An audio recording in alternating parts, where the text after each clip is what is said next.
Welcome to Man Does Tech, where I solve the problems you didn't even know you had.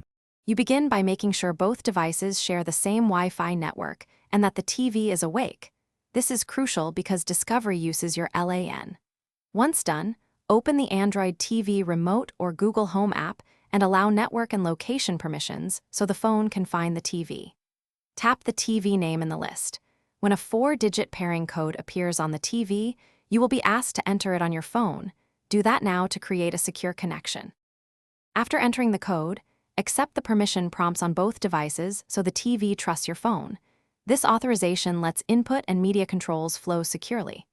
Make sure to enable features you need, like keyboard input for passwords and voice search for hands-free navigation, because they rely on permissions and active services. If you prefer, pair via Bluetooth for lower latency, or set a static IP for the TV in the app if Discovery is inconsistent. These options improve reliability and speed. Finish by testing navigation and common tasks.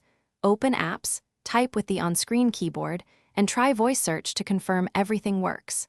If the TV does not appear, reboot both devices and verify you are not on a guest network or behind a router firewall. Those block Discovery. If problems persist, enter the TV's IP manually in the app or remove the paired device on the TV and reinitiate pairing. Doing so resets stale keys and usually resolves persistent connection failures. Thanks for watching. If you found this helpful, don't forget to like and subscribe.